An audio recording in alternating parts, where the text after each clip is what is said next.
Assalamualaikum warahmatullahi wabarakatuh. Halo, selamat siang. Perkenalkan, nama saya Muhammad Ismarakan. Dalam video kali ini saya akan menjelaskan mengenai sejarah kawasan Timur Tengah, mulai dari sejarah awal sebelum masuk Islam, masa Islamnya, terus munculnya sistem kekhalifahan, dan kekhalifahan apa saja yang terjadi pada masanya. Sebelumnya kita harus tahu dulu apa itu kawasan Timur Tengah. Nah, kawasan Timur Tengah ini merupakan sebuah kawasan yang terletak di antara Eropa di bagian barat laut, Afrika Utara di bagian barat daya, dan Asia di bagian timur. Nah, kawasan ini juga terletak di antara Laut Mediterania dan Laut Merah di bagian barat, Laut Hitam di utara, Teluk Persia di bagian timur, dan Laut Arab di bagian selatan. Kawasan ini cenderung memiliki iklim yang panas dan gersang, sehingga rata-rata datarannya dipenuhi oleh berbagai gurun pasir dan pegunungan. Nah, kawasan ini dihuni oleh negara-negara yang mayoritasnya beretnis Arab dan beragama Islam. Nah, negara-negara yang menghuni kawasan ini diantaranya Arab Saudi, Bahrain, Irak, Iran, Kuwait, Lebanon, Mesir, Oman, Qatar, Siprus, Suriah, Turki, Uni Emirat Arab, Yaman, Yordania, dan Palestina. Nah, jadi kawasan Timur Tengah ini adalah tempat awal munculnya berbagai pusat peradaban kuno di dunia. Disinilah sejarah, politik, budaya, ekonomi, dan ilmu pengetahuan di dunia bermunculan dan berkembang. Nah, tokoh-tokoh terkenal seperti Al-Khawarizmi, Al-Biruni, Ibnu Sina, dan lain-lain lahir di kawasan ini. Mereka lah yang menciptakan dasar-dasar dari ilmu pengetahuan yang kita pakai sampai saat ini. Nah, dari sini kita bertanya-tanya, bagaimana sih sejarah awal dari kawasan ini sehingga menjadi tempat pusat peradaban kuno di dunia sekaligus melahirkan tokoh-tokoh ilmuwan yang terkenal.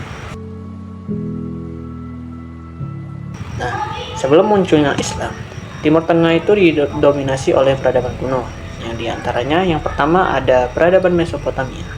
Nah, peradaban ini merupakan peradaban tertua yang muncul sekitar tahun 4500 sampai 539 sebelum Masehi. Wilayah peradaban ini terletak di antara sungai Efrat dan Tigris yang merupakan cikal bakal dari wilayah negara Irak modern. Nah, peradaban ini didominasi oleh bangsa Sumeria, Babilonia, dan Asyur. Tokoh-tokoh terkenal dari peradaban ini adalah Ur-Nammu atau Raja Ur, Sargon dari Akkad, Hammurabi dari Babilonia, Asyur-uballit I, dan Tiglat-Pileser I dari Asyur. Yang kedua ada Mesir kuno. Nah, peradaban ini muncul sekitar tahun 3100 sampai 332 sebelum Masehi. Nah, wilayah peradabannya meliputi sepanjang Sungai Nil yang menjadi cikal bakal negara Mesir modern. Tokoh-tokoh penting seperti Menes, Alexander Agung, Ramses II, Kleopatra, dan lain-lain lahir dari peradaban ini. Nah, bangunan seperti piramida dan Patung Sphinx mulai dibangun pada peradaban ini. Dan yang ketiga ada Imperium Persia atau Kekaisaran Persia. Nah, Imperium Persia atau Kekaisaran Persia ini merujuk pada beberapa kekaisaran besar yang didirikan oleh bangsa Persia di wilayah Iran modern dan sekitarnya. Nah, Kekaisaran Persia dikenal karena kebesarannya, toleransi terhadap kebudayaan lokal, serta pengaruhnya yang besar terhadap sejarah dunia. Nah, peradaban ini muncul sekitar tahun 550 sebelum Masehi hingga 651 Masehi. Nah, tokoh-tokoh yang terkenal pada peradaban ini diantaranya ada Sigrus Agung, Darius Agung, Raja Abbas I, dan Nadir Shah. Nah, sebelum munculnya Islam di kawasan Timur Tengah, bangsa Arab itu masih hidup dalam suku kecil. Nah, kebanyakan dari mereka hidup nomaden dengan pusat peradabannya di sekitaran Mekah dan Yaman. Nah, pada masa ini orang Arab masih memegang keyakinannya dengan menyembah berhala. Tetapi semuanya berubah pada abad ke-7 pasca ajaran Islam yang dibawakan oleh tokoh yang bernama Nabi Muhammad SAW muncul. Kemunculan Nabi Muhammad SAW sebagai tokoh membawa perubahan besar dalam sejarah kawasan Timur Tengah dan dunia. Dari sinilah muncul sistem kekhalifahan, yaitu bentuk sistem pemerintahan yang menentukan kepemimpinan politik dan agama. Sistem ini terus digunakan setelah kematian Nabi Muhammad SAW sampai abad ke-13. Nah, kekhalifahan pertama ini disebut sebagai Kekhalifahan Rasyidun, yang dimulai pada tahun 632 Masehi. Kekhalifahan ini dipimpin oleh 4 sahabat Nabi yang disebut Khalifur Rasyidin, yang diantaranya yang pertama ada Abu Bakar yang memimpin pada tahun 632 sampai 634 Masehi. Kedua ada Umar bin Khattab yang memimpin pada tahun 634 sampai 644 Masehi.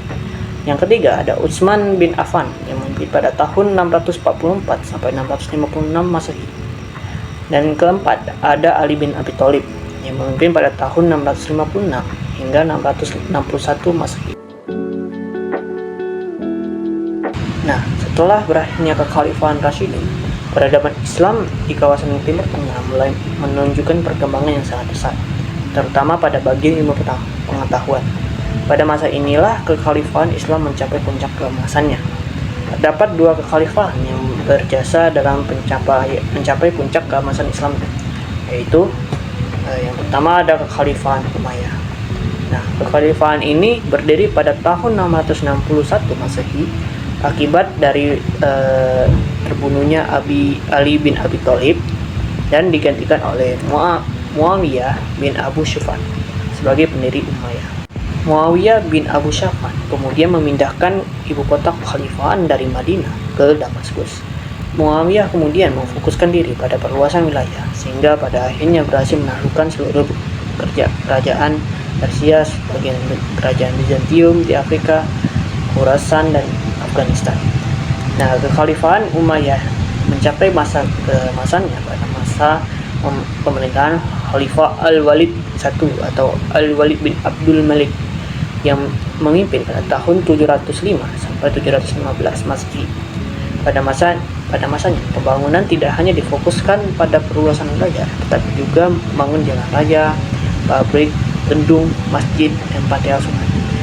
Ilmu agama dan pengetahuan juga berkembang pesat dan umat Islam hidup dengan aman, makmur dan serta tentram. Sayangnya kekhalifahan ini tidak bertahan lama dan runtuh pada tahun 750 Masehi.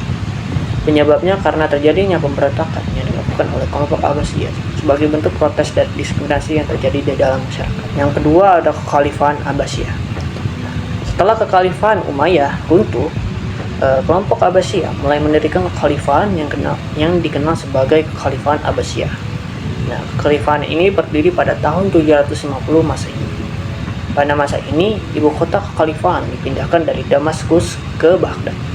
Pendiri dari kekhalifahan ini adalah Abu al-Abbas al-Safah. Nah, pada masa Khalifah Harun al-Rashid dan putranya Al-Ma'mun, kekayaan negara banyak dimanfaatkan untuk keperluan sosial, seperti mendirikan rumah sakit, lembaga pendidikan dokter, dan farmasi. Selama pemerintahannya, kekhalifahan Abbasiyah berhasil mengkonsolidasikan kembali kepemimpinan gaya Islam dan menyuburkan ilmu pengetahuan. Faktor yang paling utama penyebab tumbuhnya peradaban ilmu pengetahuan pada masa dinasti Abbasiyah adalah didirikannya tempat-tempat pendidikan seperti akademi dan perpustakaan. Nah, pada masa itu perpustakaan berperan layaknya universitas pada zaman sekarang. Nah, kesejahteraan sosial, kesehatan, pendidikan, dan ilmu pengetahuan dan kebudayaan berada pada zaman keemasannya. Hal tersebut menjelaskan pada masa inilah negara Islam menempatkan diri sebagai negara terkuat dan tak tertandingi. Nah, kekhalifahan ini pun pada akhirnya harus runtuh akibat dari perpecahan kekuasaan yang terjadi dalam negeri. Beberapa dinasti lokal pun mulai mengambil alih kendali wilayahnya masing-masing. Hal ini juga diperparah dengan invasi yang dilakukan oleh bangsa Mongol. Kota Baghdad pun hancur porak-poranda dan perpustakaan besar di dalam kota pun ikut terbakar. Akibatnya banyak buku dan transkrip penelitian pun ikut terbakar dan hilang. Kekhalifahan ini pun runtuh pada tahun 1258 Masehi. Nah, jadi kesimpulannya adalah Timur Tengah pada awalnya merupakan sebuah kawasan yang menjadi pusat awal peradaban manusia sebelum Islam muncul, yang terjadi dari peradaban besar seperti Mesopotamia, Mesir kuno, dan kekaisaran Persia. Nah, munculnya Islam di abad ke-7 membawa perubahan besar, terutama dengan hadirnya Nabi Muhammad SAW yang memperkenalkan ajaran monoteisme dan mendirikan sistem kekhalifahan. Kekhalifahan Rasyidun, Umayyah, dan Abbasiyah memainkan peran penting dalam menyebarkan Islam dan mengembangkan ilmu pengetahuan hingga mencapai puncak keemasannya. Kekhalifahan Abbasiyah khususnya menjadi simbol puncak peradaban Islam dengan kontribusi besar dalam pendidikan, kesehatan, dan ilmu pengetahuan. meskipun pada akhirnya runtuh karena invasi Mongol pada tahun 1258 Masehi. Itulah sebabnya banyak tokoh-tokoh ilmuwan yang terkenal lahir di kawasan ini. Terima kasih telah menonton video ini. Semoga kita mendapatkan manfaat dari penjelasan kali ini. Akhir kata, wassalamualaikum warahmatullahi wabarakatuh.